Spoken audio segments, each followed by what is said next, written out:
Welcome, everyone, to a bonus edition of Monday Match Analysis. I'm Gill Gross. Today's episode is a conversation with Nico Pereira, brilliant tennis mind, tennis channel analyst, even better person, good friend of mine, and I've been wanting to have him on for a while. Glad we could get it done. As promised, the US Open Power Rankings are coming out in this episode, but for the first time, I don't think I've ever done this before, I have Nico join me as I go through my power rankings, and I'm able to bounce the ideas off of him and get his thoughts on the players who are included in the power rankings. Before I do that, we do discuss the crazy day that has gone down in Montreal. The top two seeds are out. Daniil Medvedev at the hands of Nick Kyrgios, Carlos Alcaraz at the hands of Tommy Paul.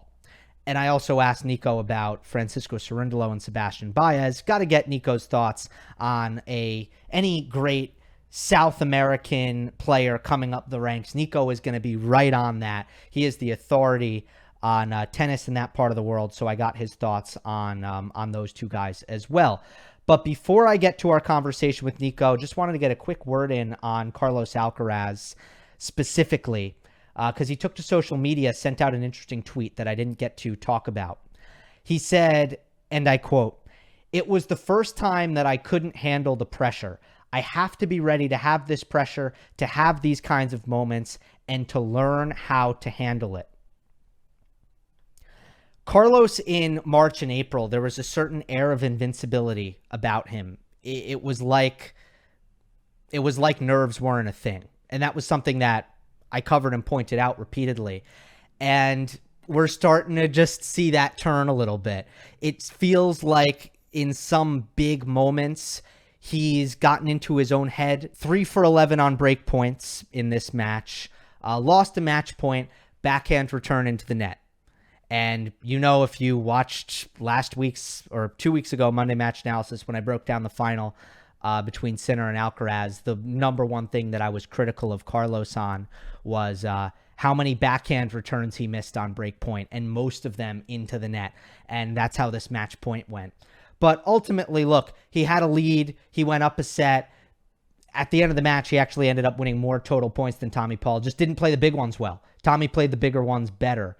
And we get more into the match, but it's just interesting to see that the mental side is starting to become a challenge for Carlitos, as it would for any human being. But at 19 years old, to experience what it feels like to be a number 2 seed at a Masters 1000 tournament and play a first round match that you are expected to win in a big stadium, well, that's the kind of experience that most players don't get until they're further down the road from an age standpoint than what Carlos is right now. So the experiences that he is getting right now, that's a well-earned advantage that he has. But it's something to monitor. Right now, it seems like he's starting to get in his head a little bit. And as he has now admitted, he's going to have to work that out. Here's Nico Pereira. We're joined for the first time by my good buddy, Nico Pereira, an analyst who you know very well from his work on Tennis Channel. And I know a lot of my viewers in South America love him and miss him on ESPN as well. And Nico, you've started a pod as well. Great to have you on. Welcome to Monday Match Analysis.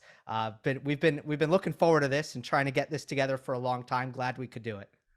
Hey, thank you for having me. It's always a pleasure. Take the time to say hello to all your viewers there and congratulate you for your show.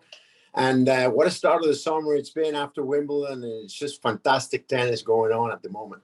Absolutely. And you have started a podcast, right? I want to make sure that people know where to find that. Yes, we started a podcast called Tennis Infinito with my ex-ESPN partner, Javier Frana. He will always be a brother. And we're having fun talking about tennis, once or twice a month. And that's the handle right there, Tennis Infinito, or you can look it up through my bio or Javi's. But thank you very much for the plug, man. Beautiful. All right. This wasn't my plan, but sometimes you got to tear up the script because Canada's been crazy today. I know that you've been busy. You were on the air this morning. You've done another podcast as well. So I don't know which what you've been locked into specifically, but I do know that you were just enjoying Medvedev Kyrgios. Let's hit that right away. Nico, I thought that Nick would be running on empty by now, and he's not. A lot of people thought that after Wimbledon, he took some time. Then he had a bit of a knee soreness, which he couldn't play, in Atlanta, the singles. But he went anyways and won the doubles. So he's won 3 titles, including the Australian Open in doubles. I think that's helped him quite a bit. And then won Washington and just took down the #1 player in the world. I've been keeping an eye on him. Actually, a couple of weeks before Wimbledon, I signed Nick Kyrgios and Gael Monfils to play an exhibition in Mexico, November 9th. So everybody that wants to join us is welcome. So I'm very excited about it. And I think I got off easy, because if I would have tried hiring him now, he would be a little bit more expensive. That's perfect. Like, Yeah. I don't know that there are 2 better players to pull off an exhibition. I mean, they're at least up there. That's awesome. Physically, I can't believe he's been able to do this, because I know the racket skills are there, the talent is there. That's been very obvious. But I feel like what he's shown in 2022, especially on the hard court, because you get through Wimbledon, it's grass, the points are so short, it's a little easier on your body. But what he's done here on the hard court, I just feel like he's showing that he's in the best shape that he's ever been in. Do you see that compared to watching Nick in past years? Is it the physicality that's jumping out to you? Not only that, his mental strength, his emotional stability has brought him where he is right now.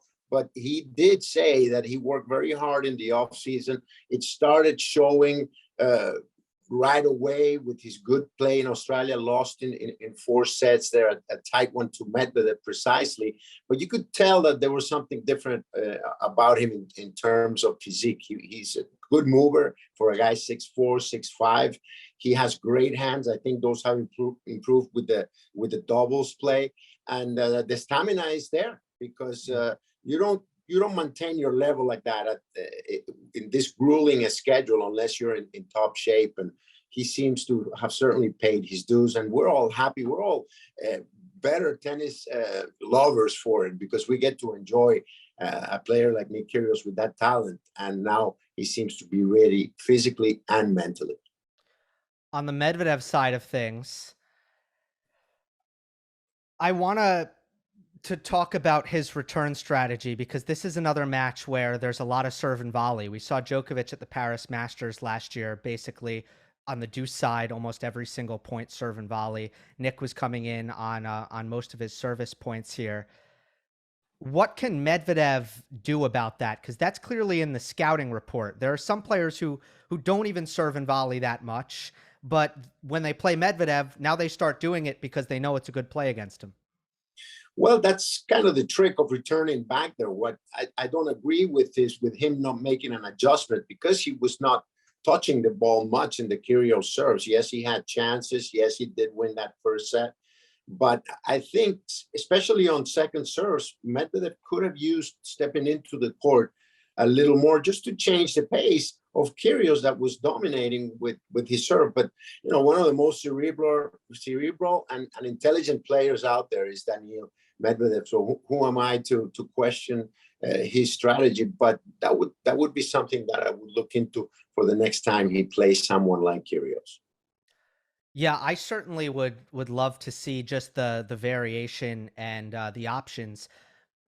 Do you to use a different return position? Is that something that you need to first do on the practice court before you can implement it in the match? It seems like Daniil doesn't. He likes to obviously return from the back fence, and there's no other option for him. Is that something where he needs to commit on the practice court to practicing that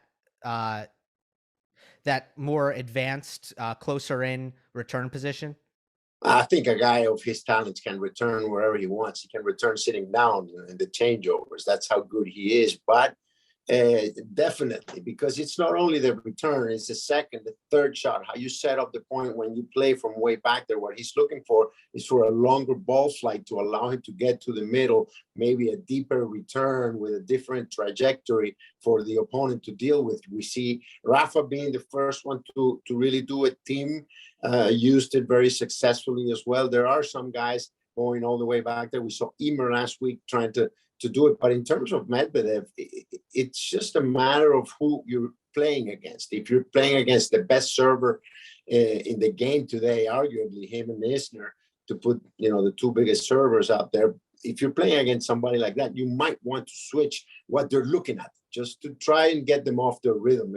It's something that has worked for other people. And it would surprise me a little bit that he didn't do it today. Yeah, me as well. Great points.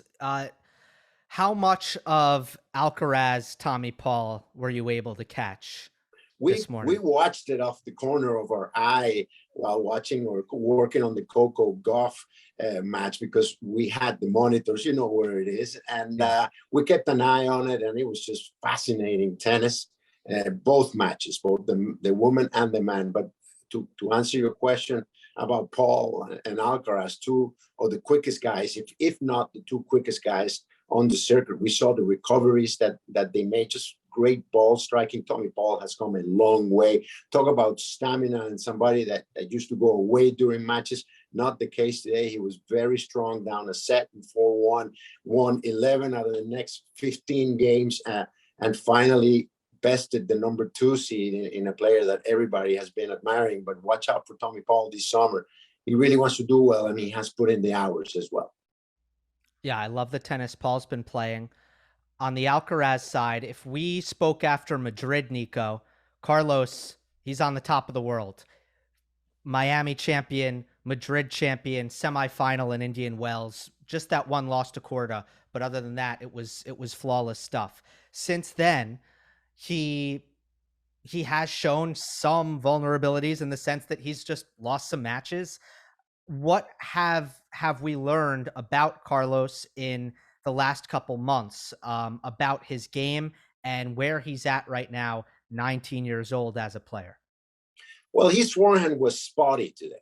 And this is a guy that not many of the top guys had seen too much or played against. So I guess it's a bit of a funk, but expect him to get out of it. I mean, the guy's so good. He's such a complete player that he will get out of it.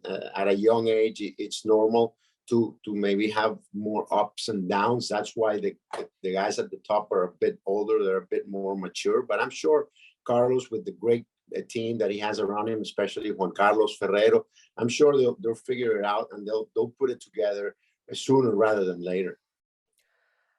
Do you think that in a couple years we'll see a more patient Alcaraz, or is this just how he's going to play, constantly looking to finish the point, going down the line, hitting a drop shot, coming forward? Like there's not a lot of neutrality in his tennis, right? I agree with you, and I think that's something that comes again with experience and maturity. We don't like him to, because that's one of the most fascinating things, how he goes for extreme shots in difficult situations, and that's what's captivating, because up till now it's been working. So players are kind of expecting that from him. They don't play that safe in an advantageous situation, because they know that Alcaraz is going to go for the shot, so they might be watching a little bit, and that could be one of the reasons. But I think that with maturity and with experience will come maybe a little bit more caution, especially in certain points where he goes for that drop shot from way behind the baseline. It's been working, but the guys are noticing. So that's something that he's going to have to take into account. And that is part of the constant process of improvement, that especially the guys at the top have to keep reinventing themselves, because people are aware, with all these analytics available to everybody, it's easy to find out other players' tendencies. So you have to constantly keep adding new weapons or improving certain holes that your game might have. And that's what makes it so fascinating.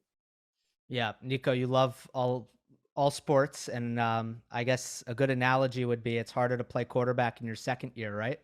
Exactly. Yeah. Exactly. Sophomore fun. Right. Okay, we are going to get to the US Open Power Rankings, which if you're unaware, I've always done this on my own, so I'm very excited to bring you on Okay. to share the power rankings, which is something kind of a little bit different. But before we get to that, you are the authority on South American tennis, and two guys I want to ask you about. They've caught my eye as of late. The first one is Francisco Cerundolo, who won Bostad first title on the tour, made the semis in Hamburg the very next week. He's 23. We've seen him get better and better, or kind of arrived last year, but suddenly he's looking phenomenal. What has clicked for him? And for a late bloomer, I'm curious, are there any do you know why it took the time that it did for Cerundolo to blossom? Well, he's the son of an ex-pro and a tennis teacher, a lifelong tennis teacher, very nice guy, Toto. His father, and he has a younger brother that plays really well. He, as you see, he has very solid strokes. You know, he reminds me a bit of a Jose Acasuso type of player.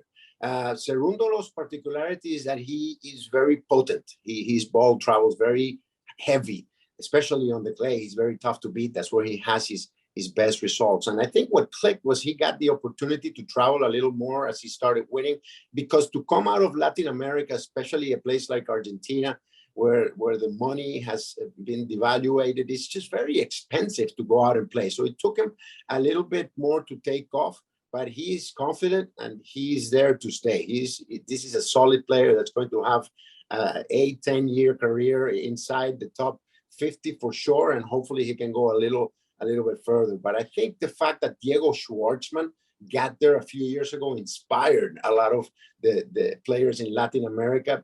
Diego, a guy that had to overcome so many difficulties, similar to what all these guys have to overcome. I think it's a great example and a great inspiration for guys like Cerundolo. And the second one that I bet is going to be Baez. That's correct.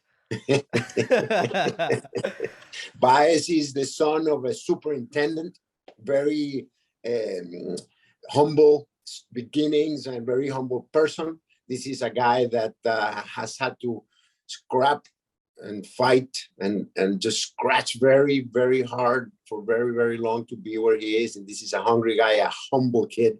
And he just captivates everybody that he meets. Great story. Keep an eye out for him because this guy really deserves it.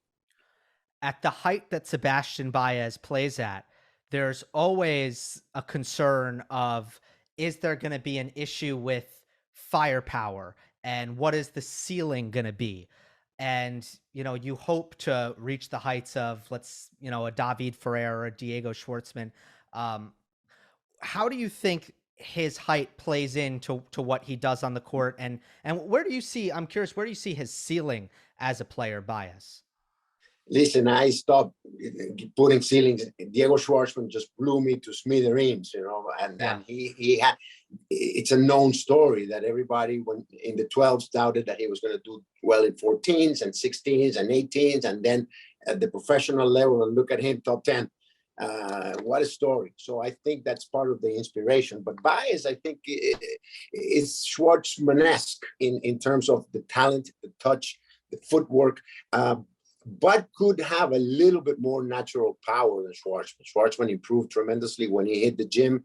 He put on some muscles on him, and I think that took him over the line and made him escalate to places that nobody thought was possible. I think Baez is following a similar blueprint.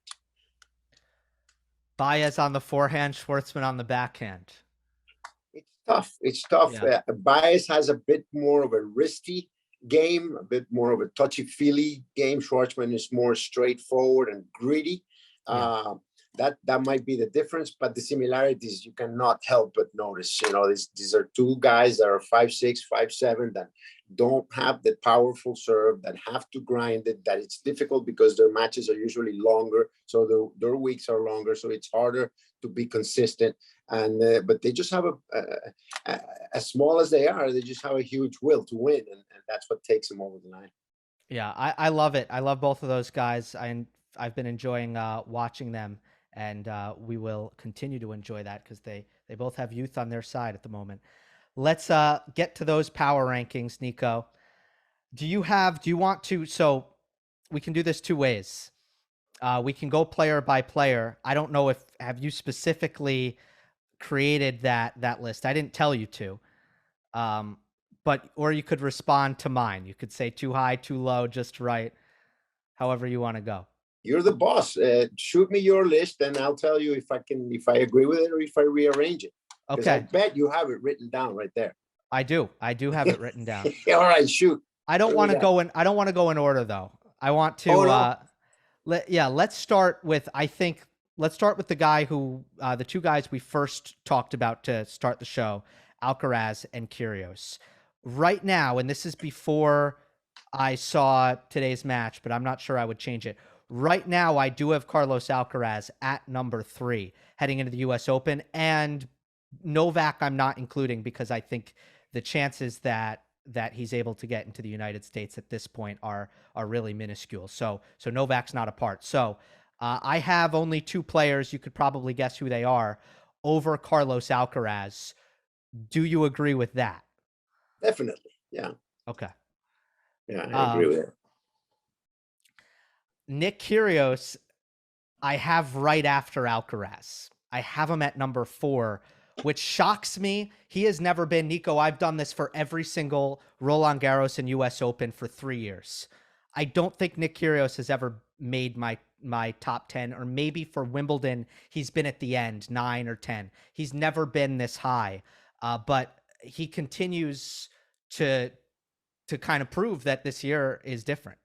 So you have Medvedev and who else before Alcaraz? Rafa. Who's the second? Rafa. Okay. Yeah, that sounds about right. Okay. So we have at 5. Well, first, actually, since I spilled the beans here, Nadal versus Medvedev. How do you see that at the top there? 1A, 1B. Do you feel like one has the edge over the other?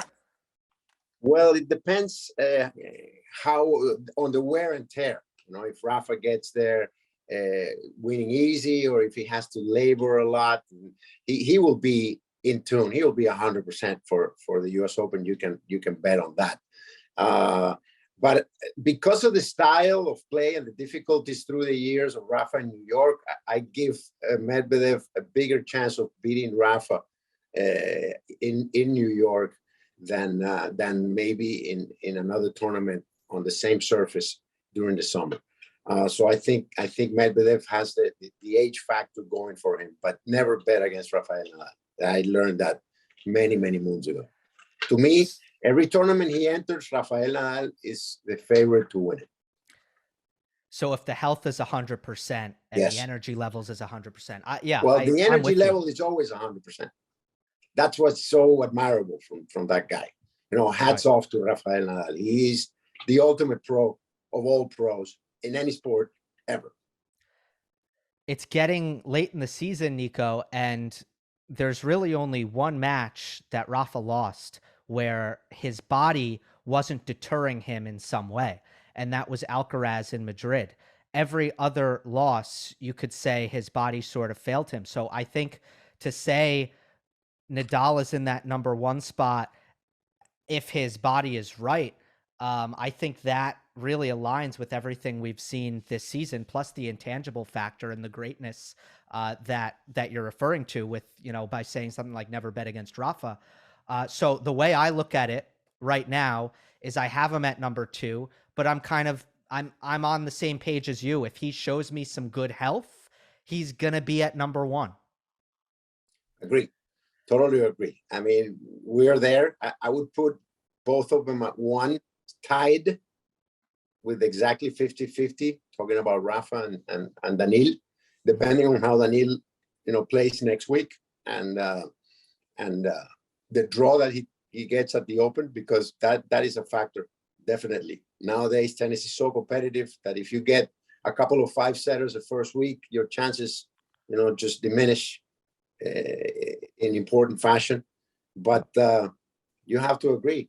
Now let's keep going. What do you have, 5 and 6? We were talking before before we did this about the whole concept of it, and I said contenders, and you said there. How many contenders are there?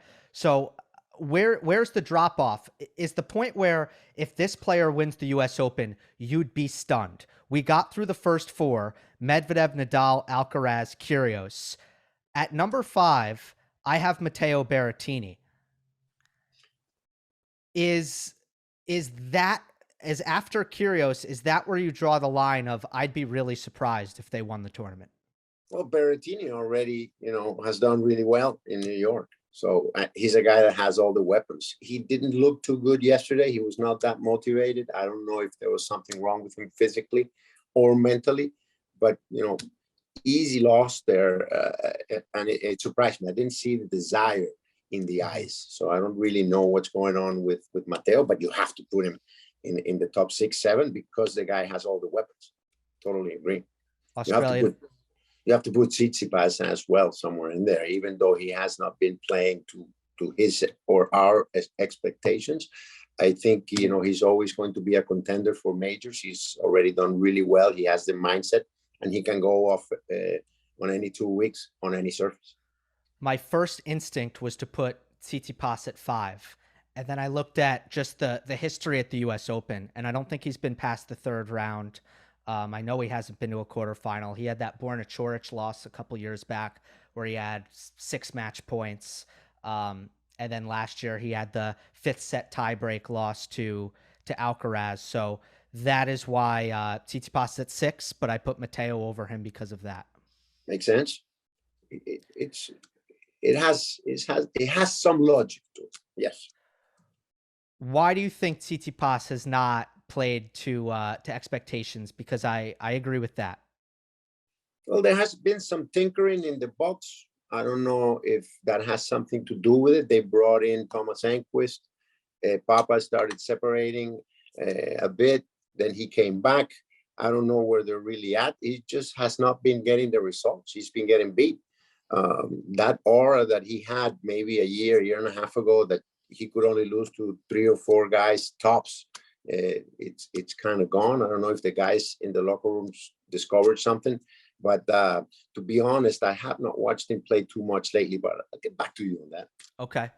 At this point in time, it's been a while since January, but in January we were talking about he had the elbow surgery and he changed his strings to protect the elbow. Right. And I've heard him way further into the year. I mean, after his match against Rune at Roland Garros, reference again his strings. So I'm wondering if he's had confidence in his equipment all year long. What do you think? What do you make of just that technology aspect of it?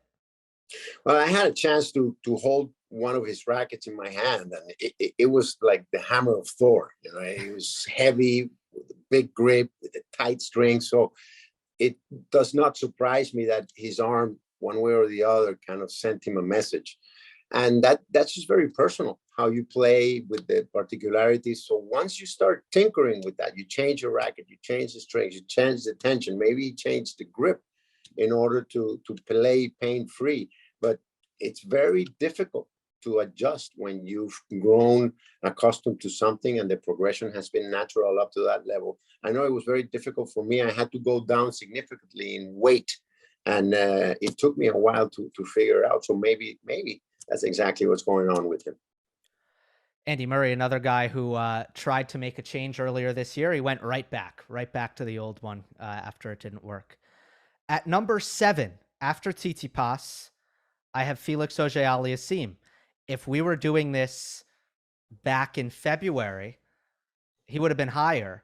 I thought he was about to explode, and that hasn't quite happened. With that being said, he's made the quarterfinal or better at the last 4 majors, and that started in New York last year.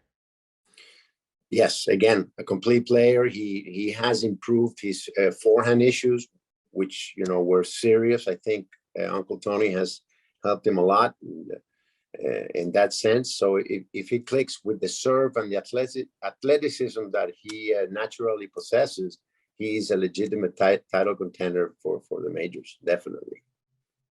Jannik Sinner has had an incredible couple weeks, looked amazing at Wimbledon, looked amazing at Umag. I have him at number 8. It feels right now like maybe he should be higher, but I'm just trying not to have too much recency bias. I'm trying to look at the bigger picture, and that's why Sinner isn't higher. Do you think I got that right?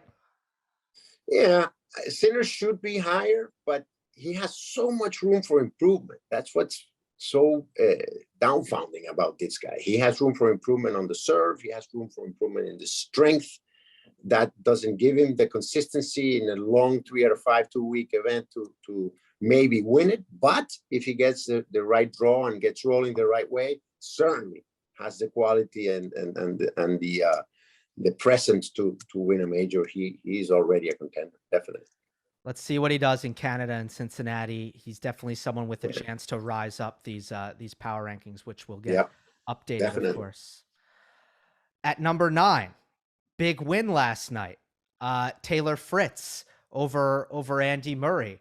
There's I feel like there's a lot of different opinions that fly around about Fritz on social media, whether or not he's a real serious contender and a top player. To me, this year, especially on hard court, top 8 player in the world. Um, and he's comes in at number 9 for me here. What have you made of Fritz this season? I feel like he's made a big leap. He's deceivingly intense. You know, this kid wants it. He works hard. We've heard it from our colleague Paul Anaco that he's been working hard. Not lately. He's been working hard throughout. This is a guy that wants it, that believes that he belongs there, and that's very important. And American tennis needs that push, needs that great champion. And to now, you know, Fritz looks like should be the guy. I hope he can channel that energy in New York.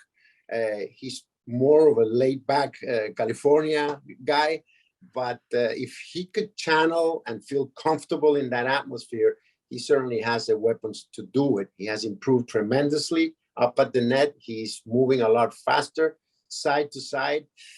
To win a major, I don't know, man. I think we've reached our boundary there. I certainly wish it for him. You know, I think the best of the guy. I've heard nothing but great things about him. So it would be great for tennis. Let's put it that way. Yeah, I agree with you about the movement side. It's something that I don't know. He could put in the maximum amount of work, and it might never get to quite that level because let's be honest, there's not everyone has equal genetics. Not everyone has equal ability to become as fast as a Carlos Alcaraz. But you feel like he's a talent maximizer and that his game is starting to round into as complete a package as he can possibly make it. Well, you can really tell he's worked, shave the edges and make his game smoother. He still struggles defending. He's a big guy. Sometimes one leg goes one way, another leg goes the other way. Maybe some dancing lessons could do him some good. But that's been his Achilles heel. You know, the movement. He's not in the top 2 tiers of characters in terms of movement on tour, and that's something that he really needs to improve if he wants to, be a contender in every major. Yeah, and he's become as aggressive as possible, I guess, to make up for the lack of movement. He's also up a break right now as we're recording this on Francis Tiafoe. So, number 10 to round off the power rankings, and then we'll talk about some of the guys who I've left out who maybe you'll feel like they should have found their way in there. Number 10 for me is Andrei Rublev. Nico, I don't really know what to make of his season. He had a big February, but it's kind of a time of year where it feels like the stakes are a little bit lower on the indoor hard courts. And since then, I just feel like he's lacked big wins. He's still been picking up, a lot of wins every single week, winning some matches. But it feels like a little bit less than he would have desired. Do you feel the same thing that Andre's a little bit frustrated right now? Well, as competitive as he is, he must be. He has to be happy with the career. he's having, or he's had up to this point. I think he has achieved great things. He has won many crowns. He's one of those guys that rules the 250s, the 500s. But when it comes to 3 out of 5, he's gotten better as he's gotten stronger. He was very, very thin, very light, so had to make a big effort in order to punish that ball. He doesn't have to anymore. He's as strong as an ox. And he has improved that Achilles heel of his, which was his second serve. He was having huge issues, getting attacked all the time. People crowding that second serve. He has improved quite a bit.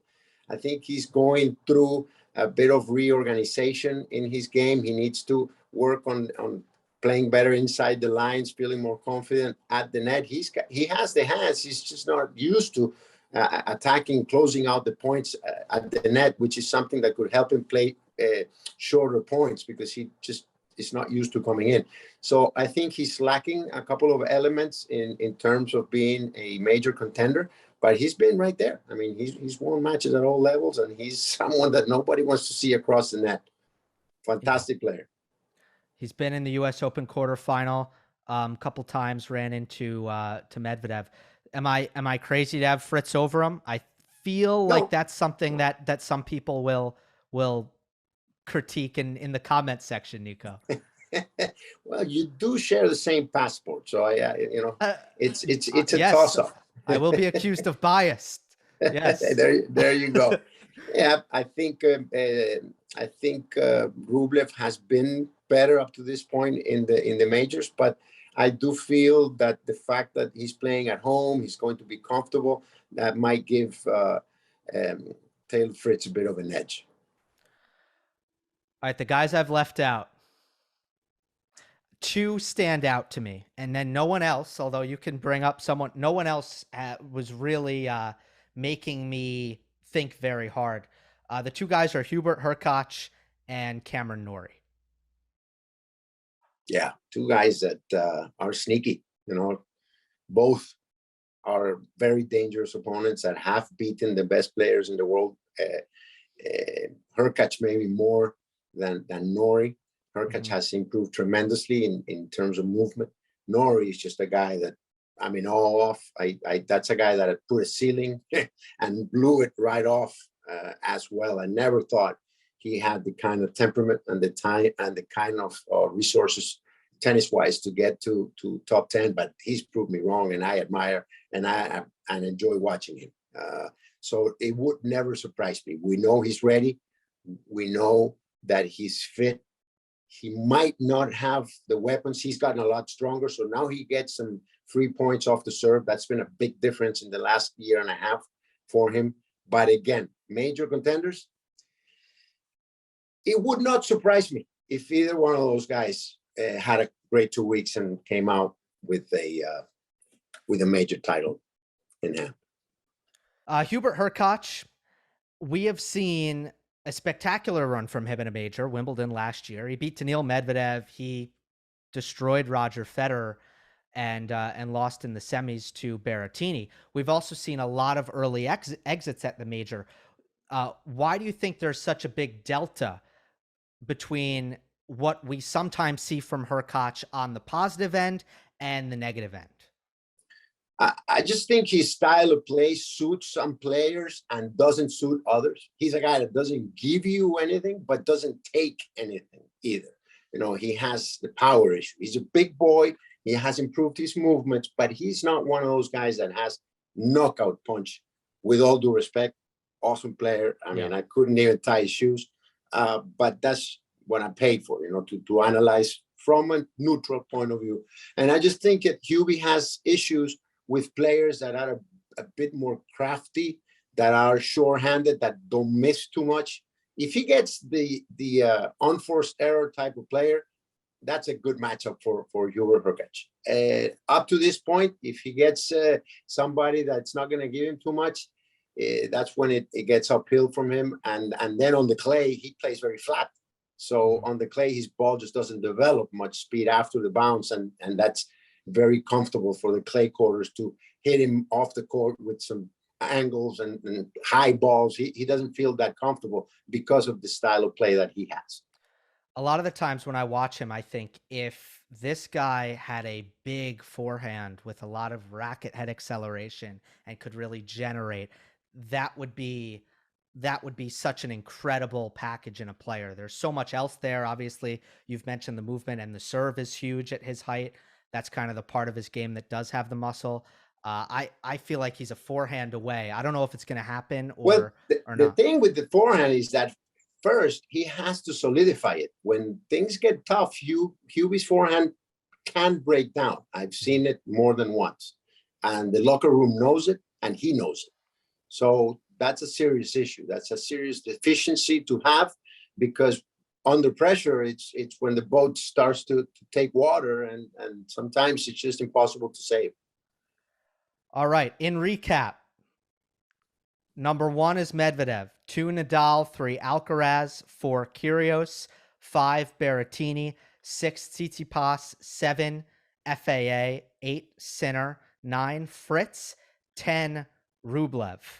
I have Rafa first. Okay. I have Medvedev second, and I have Kyrgios ahead of Alcaraz. Kyrgios ahead of Alcaraz. Yeah, that's how I would put the top 4. That would be my take. And then after that, you're with me. After that, it drops. After that, it drops.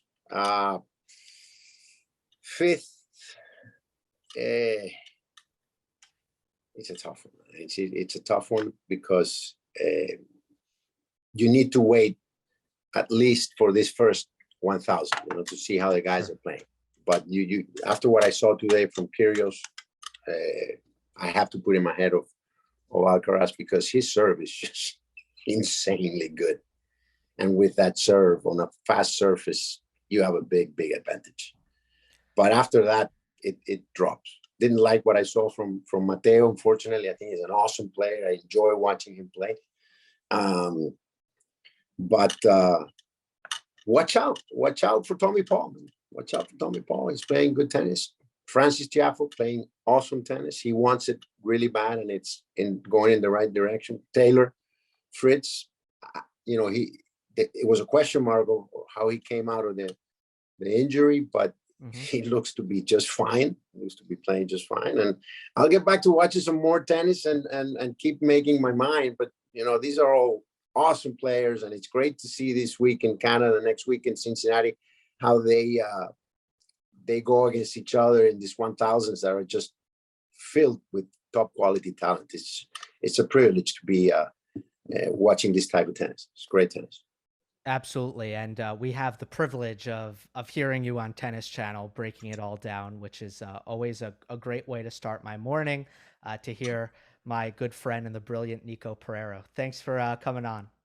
Gil, always my pleasure. I hope you enjoyed it, and good luck with the show. And I'll see you at the office tomorrow or the day after for sure. All right. Sounds good. Have a good summer, guys.